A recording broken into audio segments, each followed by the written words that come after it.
Uma outra pergunta que eu escuto muito é: quando vamos poder finalizar, deixar o isolamento social? Para responder essa pergunta, na verdade, a gente precisa mudar ela um pouquinho. Porque o problema não é quando, o problema é como. Essa não é uma epidemia que vai durar 2, 3 meses e vai acabar. Essa é uma epidemia que vai se tornar uma endemia, ou seja, depois que o pico for resolvido, nós vamos continuar ainda tendo muitos casos da doença. E a gente vai ter que aprender a conviver com uma doença que tem transmissão muito eficiente e é transmitida por gotículas respiratórias. Então, para responder a pergunta quando, a gente tem que construir a resposta para o como. O quando, os empresários estão certos em querer que seja o mais rápido possível, mas eles estão errados também em querer que isso seja mais rápido do que a gente esteja preparado para lidar com uma nova condição de vida, com uma nova condição de trabalho e de convivência. Os empresários poderiam e precisam se organizar para que esse retorno aconteça de forma organizada e segura. E não é só esperar o governo dizer já pode voltar, que está todo mundo na porta esperando para abrir e sair correndo. Não é assim que a gente vai poder voltar. O como, a gente estar pronto para o como, é que vai antecipar o quando. Antecipar esse quando é possível com colaboração.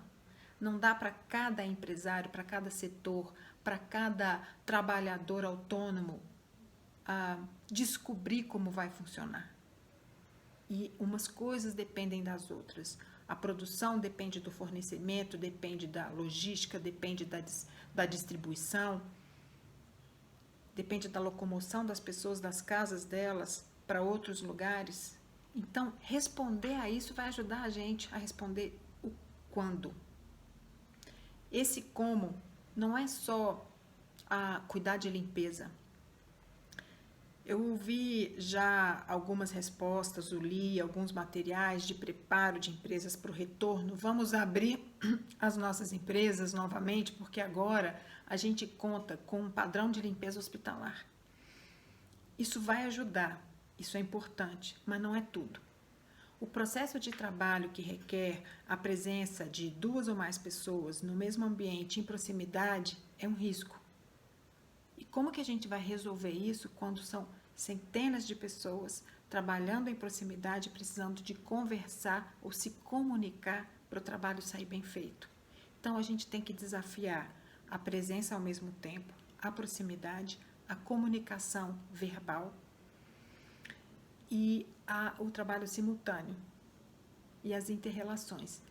A gente tem conhecimento de tecnologia de informação, de comunicação, de engenharia de produção e de transmissão de infecções e como evitá-las. O suficiente para produzir isso.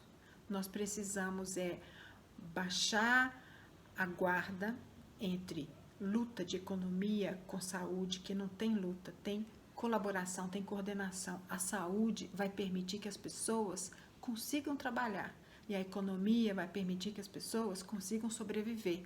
Só que a gente tem que conversar, tem que parar de brigar que uma coisa ou é saúde ou é economia. Não é uma luta entre a saúde e a economia. Na verdade, o que está acontecendo é uma falta de comunicação, que está sendo, inclusive, aumentada pela entrada de questões políticas que não deveriam estar nesse contexto e também de manutenção e fortalecimento de ideologias. A gente não pode se levar por esse tipo de confusão e de ruído. A gente precisa se organizar e trabalhar juntos, saúde e economia. Como que a gente faz isso juntos dentro do contexto de uma doença que é altamente transmissível e transmitida por gotículas respiratórias, que é uma das formas mais difíceis da gente prevenir a transmissão. É possível.